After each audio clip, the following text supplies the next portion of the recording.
Hey everybody, welcome back to another video. This time, we talk about something a little bit controversial.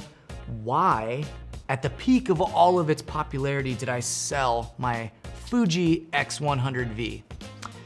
For those of you who don't know, my name is Dominic Barbaro. I am a DP based in Seattle. A lot of times, most of the time, I am shooting video content, but one of my favorite passions is shooting photos. A lot of street stuff, a lot of family stuff. I just like taking photos, and I feel like after I moved to the Fuji platform, I got really creatively inspired based on all of their in-camera simulations.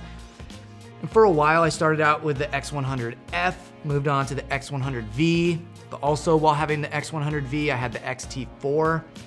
And during that time, I really felt like I needed both cameras. I had a really hard time choosing when I would go on vacations. Do I want to take this one? Do I want to take that one? A lot of Fuji's lenses for the XT4 were pretty large, so it made it a little harder to just grab and go. The X100V kind of felt a little limiting with only being able to open to a f2, but also being confined to just that 23mm focal length that comes on it. So, in the height of all the popularity of the X100V, something came out that made me change my whole ethos on shooting and decided to give it a try. And that was a lens, not a camera. So TT Artisan came out with this really tiny and compact manual focus 35mm APS-C coverage lens that is a 0.95. Super fast, has a lot of great character when it's wide open, but the biggest thing is that it's really tiny.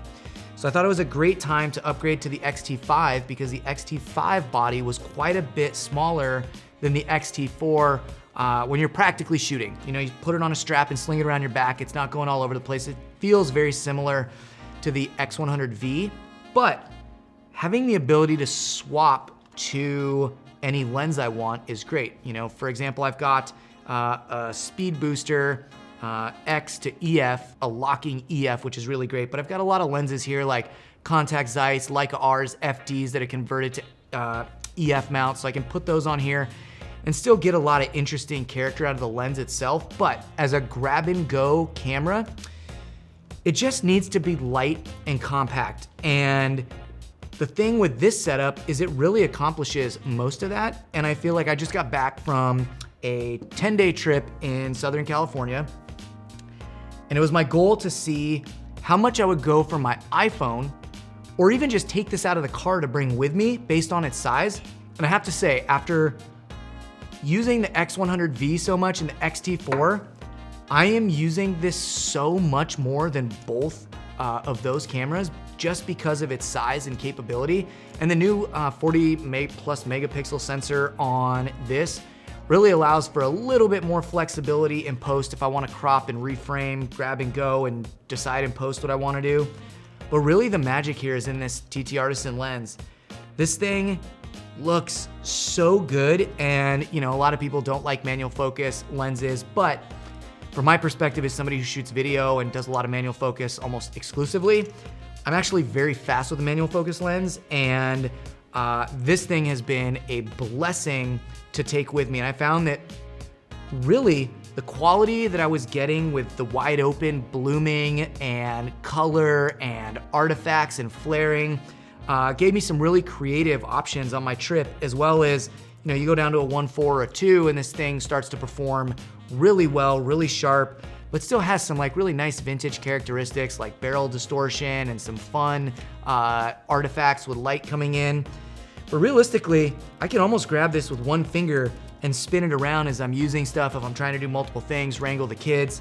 And overall, this is the first trip in 5 years that I've taken where I shot almost all of my photos from my trip on this camera, which, you know, hopefully we're seeing a few of those now, but we'll be showing a few during this. And most of the time I'm shooting classic chrome or Acros yellow. And then with my own little recipe and camera, and then taking that into VSCO and doing some extra modification to the grade. But it is really nice to be able to take this out and shoot almost everything on one camera instead of constantly be going back and forth between multiples, which is what I've been very much used to, packing multiple cameras plus my phone.